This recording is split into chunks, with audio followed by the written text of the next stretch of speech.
وَلْتَكُنْ مِنْكُمْ أُمَّةٌ يَدْعُونَ إِلَى الْخَيْرِ وَيَأْمُرُونَ بِالْمَعْرُوفِ وَيَنْهَوْنَ عَنِ الْمُنْكَرِ وَأُولَئِكَ هُمُ الْمُفْلِحُونَ. Malam ini teman-teman sekalian kita akan bahas dosa yang banyak dianggap remeh oleh orang. Namun Syekh Muhammad rahimahullah menekankan tentang masalah ini. Bab khusus, bab zikir tamannil ma'siyah wal hirs 'alaiha. Artinya bab penyebutan tentang berangan-angan berbuat maksiat dan bersemangat atasnya. Berangan-angan, berharap bisa mengerjakan maksiat itu. Ternyata teman-teman sekalian, nanti akan kita paparkan dan panjang lebar dalil yang ada. Walaupun beliau mengangkat 2 buah dalil, tapi ini sudah cukup mengena sebenarnya. Bukan hanya melakukan maksiatnya.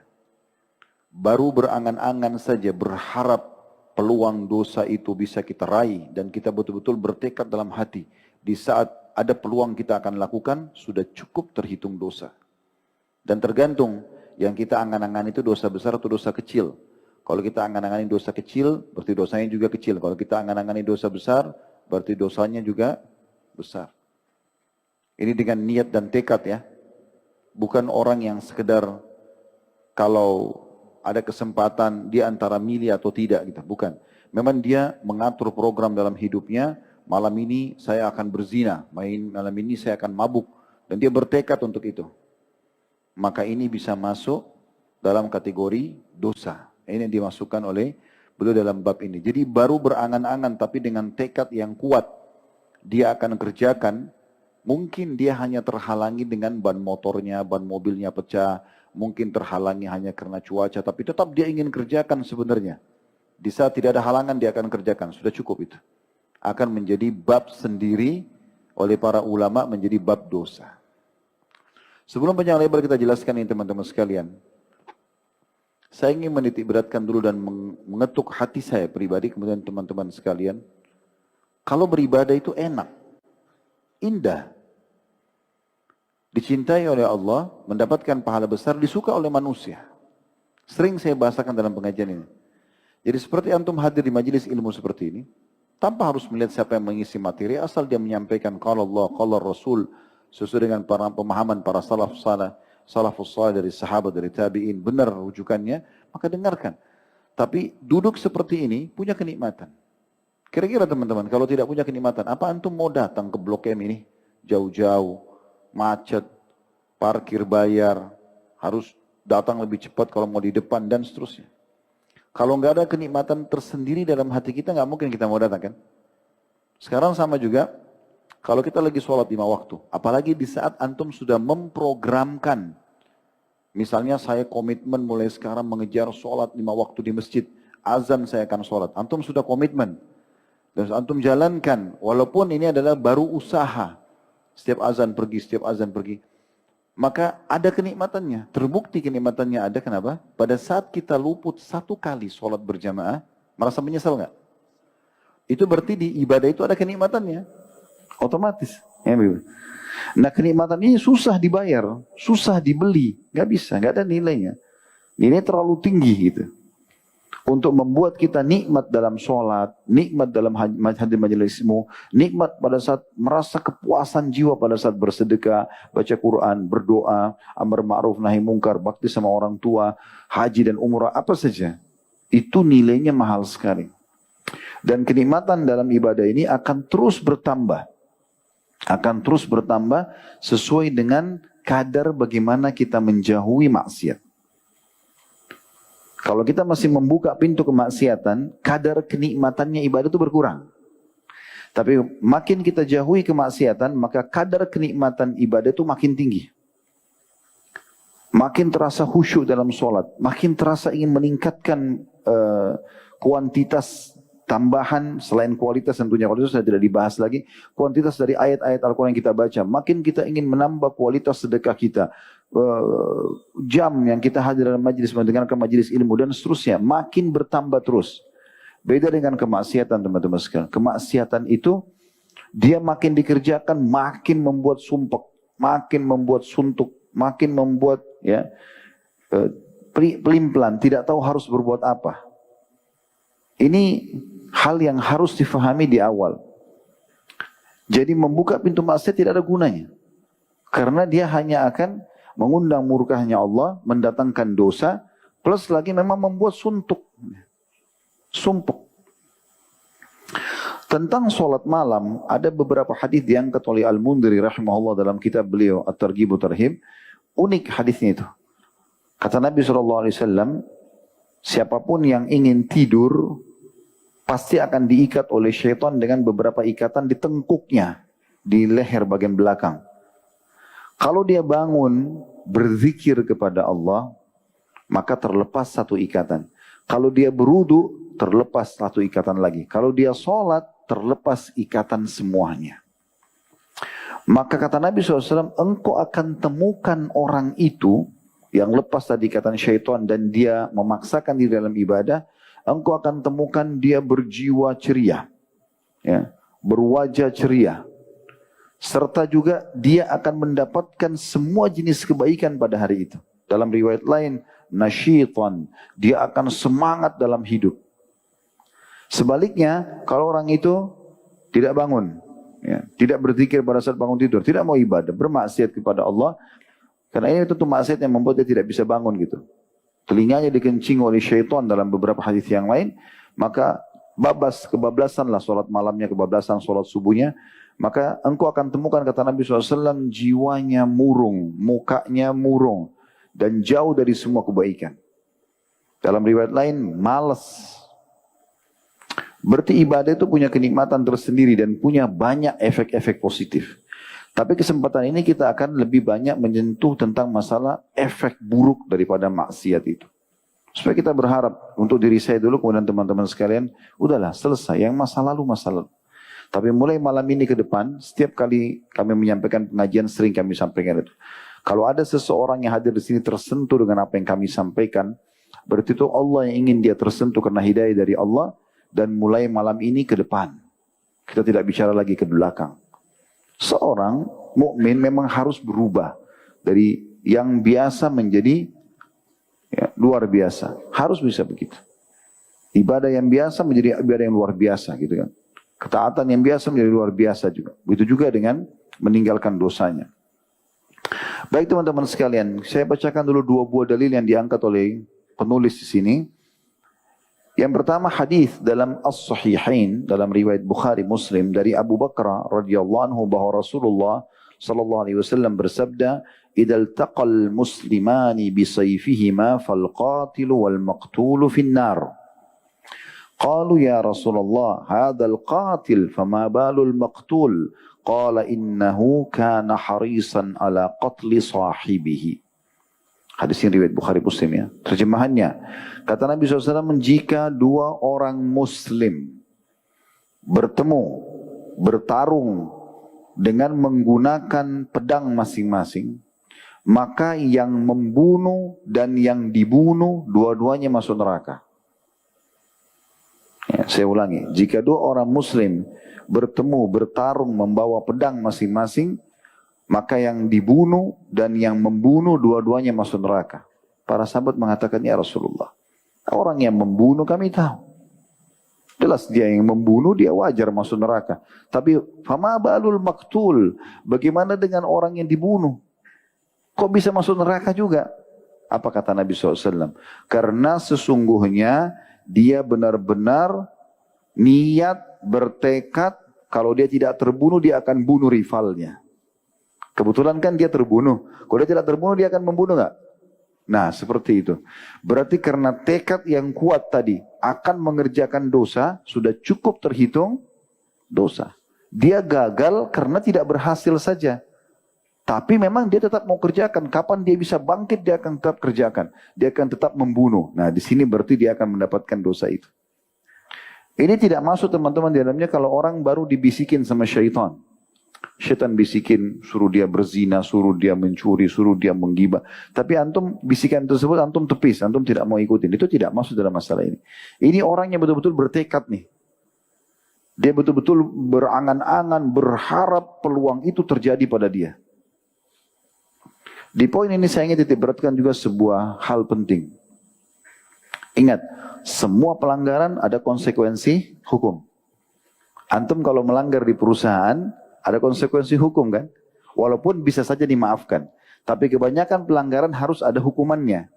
Dimaafkan itu mungkin kalau kita persentasikan 100%, 90% dihukum, 10%-nya dimaafkan. Semua pelanggaran. Ya? Antum telah datang kantor, antum tidak selesaikan pekerjaan, 10% bisa dimaafin. 90% lebih banyak hukuman. Kan begitu. Nah, kecuali kalau dalam hubungan dengan Allah SWT, ini mungkin persentase dimaafkannya bisa besar, tapi tetap ada hukuman. Tetap bisa ada hukuman. Dari poin ini teman-teman, siapapun di antara Anda yang hadir di sini, kalau pernah punya peluang berbuat dosa. Contoh, setahun lalu ada peluang berbuat zina dengan lawan jenis yang kita kenal dan ada kesempatan untuk melakukan. Tapi subhanallah terhalangi. Misal tiba-tiba kita sakit, atau dia yang sakit, atau tiba-tiba putus kontak, atau.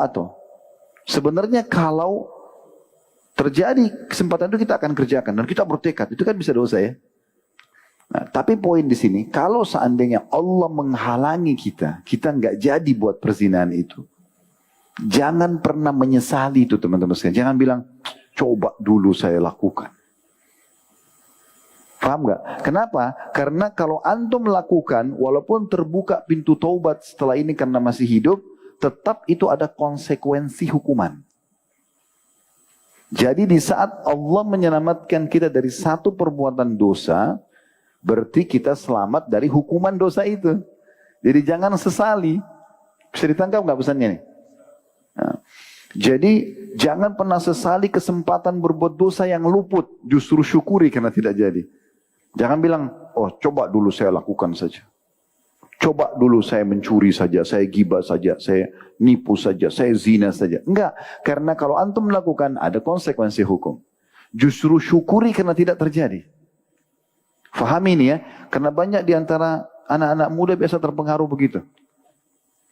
Misal calonnya dulu yang dia ingin nikah, ya sudah nikah. Coba dulu sebelum nikah saya zinai saja. Bisa nggak terjadi begitu? Ya kan? Padahal sebenarnya kalau dia lakukan itu ada konsekuensi hukum. Justru sekarang Allah selamatkan dia. Ini pesan penting ini. Jelas nggak? Sudah pakai mikrofon, sudah pakai bahasa Indonesia, suara saya keras. Nggak jelas juga, biar malaikat yang ambil alih sudah. Baik, dalil yang kedua yang beliau angkat. Ini dua buah dalil saja. Dari Abu Kabsyah Al-Anmari radhiyallahu anhu secara marfu, beliau mengatakan mathalu hadil ummah kamathali arba'ati rijal. Artinya perumpamaan umat ini terdiri dari 4 golongan manusia. Rajulun atahu Allahu malan wa ilma, seseorang yang Allah karuniai ilmu dan harta.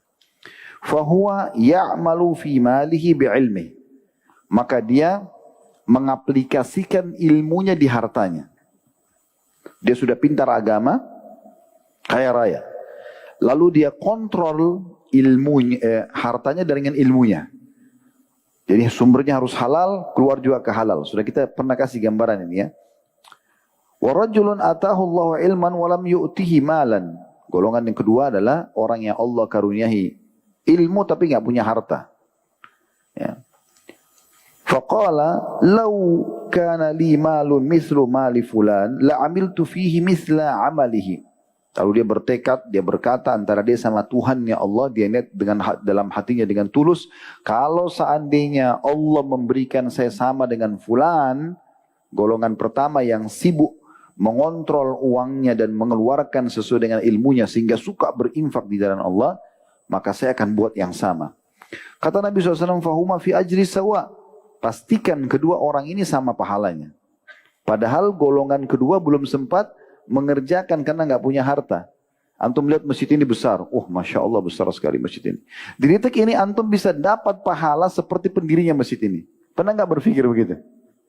Ini mahal ini, antum harus bayar ana sampaikan ini. Karena pahalanya luar biasa. Bayar dengan doa, bukan duit. Jangan suudzon. Potong-potong ceramah lagi. Oh, Ustadz ini suka duit. Suka duit. Saya mengkeluarin duit insya Allah. Sekarang bagaimana caranya? Antum jadi golongan yang kedua. Antum kan tidak punya kesempatan bangun masjid di sini, benar nggak? Mungkin tidak punya uang, mungkin tidak punya kesempatan, masjid sudah terbangun. Bagaimana caranya raih pahalanya nih? Oh, ribuan orang bisa hadir begini, dipakai waktu 5 waktu sholat, dipakai Jumatan. Benar nggak? Niat. Ini golongan kedua nih. Ya Allah, kalau seandainya antara antum sama Allah, jangan ribut-ribut. Dengarin nih, saya mau bicara. Ya Allah, kalau seandainya engkau berikan aku peluang, tulus dari hati antum ya. Peluang seperti yang dirikan masjid Blok M ini, saya akan juga buat yang sama. Tapi benar dalam hati antum ya, di saat Allah kasih peluang, antum akan lakukan. Maka masuk dalam hadis ini, fahuma fi ajri sawa, sama pahalanya. Gampang nggak? Gampang. Cuma tidak semua orang dapat taufik. Antum coba cari siapa ulama besar dunia, ilmunya nyebar di mana-mana. Banyak ulama, Masya Allah, yang menguasai berbagai macam bahasa, tulis banyak kitab, gitu kan. Antum coba cek, oh ini Masya Allah, nyebar ilmunya di mana-mana. Antum tidak punya ilmu seperti dia. Allah nggak kasih antum. Tapi antum bawa hadis ini. Antum tekad dalam hati, ya Allah, kalau seandainya engkau berikan peluang aku seperti dia, aku akan buat yang sama. Pahalanya sama. Itu hadisnya begini. Enak gak? Enak ya. Tapi jeli. Biasanya Allah subhanahu wa ta'ala berikan taufik orang berfikir ke sana, dan akhirnya bisa dia raih pahala itu. Betul-betul orang yang hatinya bersih, teman-teman. Maksiat membuat tidak ada pemikiran ke situ. Tapi di saat antum tutup pintu maksiat dan antum taubat nasuha kepada Allah, Allah berikan peluang-peluang seperti ini. Banyak muncul ide kita di ibadah-ibadah yang tidak terfikir oleh orang banyak. Sehingga dengan itu antum bisa meraih derajat yang tinggi. Bayangkan apa yang baru kita bacakan tadi hadis dan baru apa yang saya jelaskan ini. Kalau antum melakukan di semua prestasi yang sudah pernah orang muslim lakukan, itu luar biasa. Luar biasa. Saya kadang-kadang teman-teman pada saat merenungi hadis ini dan merenungi perbuatan ini, bagaimana caranya kita meraih derajatnya para sahabat. Sahabat Nabi hidup bersama Nabi. Ada yang jadi ipar Nabi, ada yang jadi mertua Nabi, ada yang jadi anak mantu Nabi. Setiap hari sholat bersama Nabi. Berjamaah. Setiap hari Nabi mengatakan infak, mereka sumbang hartanya. Pergi berjihad bersama Nabi. Ada yang jadi jenazah disolati oleh Nabi, didoakan oleh Nabi. Luar biasa. Baik, sekarang kalau kita berpikir pendek teman-teman, ya sudahlah, itu kan sahabat Nabi. Nah itu Allah kasih mereka karunia. Selesai. Tapi kenapa antum tidak tunggangi hadis ini? Kenapa antum tidak bilang, ya Allah, engkau telah hidupkan aku di masa ini. Antara kita kan berikhtiar, mencoba. Seandainya engkau hidupkan aku di masa itu, dan engkau berikan aku kesempatan untuk menjadi sahabat Rasulullah SAW, aku juga akan buat seperti mereka. Ini panen pahalanya luar biasa. Tapi pernah nggak berpikir itu sebelumnya? Belum kan? Itu pentingnya ilmu teman-teman sekalian. Jadi bukan cuma otodidak hafal hadis tapi tidak paham bagaimana aplikasi dalam kehidupan. Ternyata semua kebaikan orang-orang, selama kita memang niat betul dalam hati ingin meraih dan pahala seperti dia, dan kita betul-betul tekad, Allah tahu niat kita. Kalau Allah berikan peluang bersedekah, hafal Quran, menjadi ulama, apalah, menjadi mujahid, segala macam, kita akan lakukan betul kalau diberikan peluang, maka Allah bisa berikan pahala yang sama. Itulah makna hadis ini. Maka segera, mumpung Allah kasih umur, cari orang-orang yang paling banyak pahalanya, niatkan seperti mereka. Tapi ingat ya, betul-betul di saat itu antum tidak punya kesempatan, tidak punya peluang, tidak punya potensi, tapi antum ingin sekali. Saya kasih contoh, masjid ini kan sudah tidak mungkin. Antum mau bangun lagi masjid, walaupun antum punya uang di Blok M sudah nggak dikasih tempat lagi. Ya kan? Tapi kalau masjid sudah terbangun, masa kita cuma datang sholat dan pengajian? Rugi. Niatkan supaya kalau Allah berikan kesempatan, saya juga akan buat yang sama. Dan tarik ini di semua jenis ibadah. Indah nggak? Indah sekali itu. Ini mahal. Kalau antum pulang bawa ini saja malam ini sudah cukup buat saya. Bawa ilmunya. Ya. Selanjutnya hadisnya ini jadi saksi bahasan kita. Golongan yang ketiga kata Nabi SAW, وَرَجُلًا آتَاهُ اللَّهُ مَالًا وَلَمْ يُؤْتِهِ عِلْمًا فَهُوَ يَخْبِتُ فِي مَالِهِ لَا يَدْرِي مَا لَهُ مِمَّا عَلَيْهِ. Orang yang Allah kasih harta, tapi dia menyalahgunakan harta itu di jalan maksiat kepada Allah. Dia tidak pernah tahu dari mana sumbernya, kemana dia mau keluarkan. Jadi maksiat kepada Allah. Sehingga akhirnya hartanya itu cuma dipakai diskotik, bar, maksiat kepada Allah. Kemudian golongan keempat, وَرَجُلٌ لَمْ يُؤْتِهِ اللَّهُ مَالًا وَلَا عِلْمًا. Orang yang Allah tidak kasih ilmu, udah bodoh agama, tambah lagi miskin. Ya. Kemudian, faqala, dia berkata, لَوْ كَانَ لِي, kalau seandainya aku memiliki misla fulan, seperti si fulan itu, la amiltu fihi misla ma amil, atau misla amali fulan. Kalau saya punya peluang seperti dia, saya akan buat yang sama. Tekad dalam hati, kalau saya juga kaya seperti dia, saya juga akan bunuh orang, bangun diskotik, berzina sana sini, ya, apalah, ya, main judi dan seterusnya. Maka kata Nabi SAW, fahuma fi wazri sawa, maka sama dosanya. Nah ini sama tarik tadi. Hati-hati. Jangan lihat ada satu keluarga kita, tetangga, sebangsa kita, sukses. Kaya raya, jabatannya tinggi. Tapi jauh dari agama. Banyak pinjamin riba, banyak buat maksiat. Lalu antum bilang, coba saya juga sama seperti dia. Ya udah, dapat dosa. Padahal antum nggak buat dosa itu. Antum tidak riba, antum tidak membunuh, antum tidak berzina, tidak foya-foya, tapi antum karena bertekad mau, ya sudah dikasih. Nah ini saksi bahasannya. Ini saksi dalil yang dibutuhkan untuk dibahas pada kesempatan ini. Ini dalil yang paling kuat teman-teman sekalian diangkat oleh beliau sehingga masuk dalam kategori dosa besar. Jadi sekali lagi, karena berazam dan bertekad memang di saat peluangnya datang langsung dilakukan. Ini tidak masuk sekali lagi orang yang baru dibisikin syaitan, suruh lihat perempuan itu, suruh lihat laki-laki itu, suruh ini, suruh gibah. Tapi kita masih melawan dalam diri kita, itu tidak masuk dalam masalah ini. Ini betul-betul orang yang mau melakukan, dia cuma terhalang saja. Terhalangnya itu karena ban motornya pecah lah, hujan, lebat lah apa. Tapi pada saat redah dia langsung lakukan. Nah ini berarti sudah dapat dosanya.